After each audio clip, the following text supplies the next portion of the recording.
Skin එකට instant glow එකක් දෙන නැචරල් ඉන්ග්‍රීඩියන්ට්ස් වලින් ගෙදරදිම හදාගන්න පුළුවන් ෆේස් මාස්ක් එකක් ගැන තමයි අද මම කියන්නේ. ඇත්තටම මේ මාස්ක් එක යූස් කරපු ෆස්ට් ටයිම් ඔයාලට පැහැදිලි වෙනසක් බලා ගන්න පුළුවන්. මේකට ඕන කරන්නේ මේන් ඉන්ග්‍රීඩියන්ට් දෙකයි. සාමාන්‍ය ප්‍රමාණය පොඩි අලගෙඩියක් සුද්ධ කරලා ඒක බ්ලෙන්ඩ් කරලා ඒ බ්ලෙන්ඩ් කරපු යූෂ මිරිකර අරගෙන ඒ යූෂ වලට හොඳට පුරවගත්ත කඩල පිටි මේස හැන්දක් එකතු කරගන්න ඕනේ. මෙන්න මේ වගේ thickness එකක් එන විදිහට. ඉතින් මේ ටික තමයි මේන් ඉන්ග්‍රීඩියන්ට්ස් දෙක.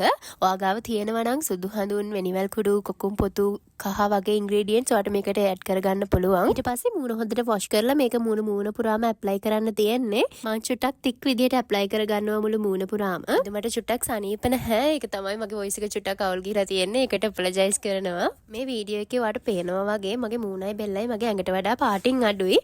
මේ වීඩියෝ එක අන්තිම වෙනකම් බැලුවොත් ඔයාලා පුදුම වෙන රිසල්ට් එකක් ඔයාලට බලා ගන්න පුළුවන්. මාස්ක් එක පැය භාගයක් වගේ තියලා සාමාන්‍යයෙන් වේලුණාට පස්සේ හොඳට වොෂ් කරගන්නයි තියෙන්නේ. ඔයාලට පේනවා ඇති වොෂ් කරගත්තට පස්සේ ඔයාගේ මූණ ඉන්ස්ටන්ට්ලි ග්ලෝ වෙලා කියලා. ඔයාලට මතක ඇති කලින් මගේ මූණයි බෙල්ලයි මගේ ඇඟට වඩා පාටින් ගොඩාක් අඩුවට තිබ්බේ.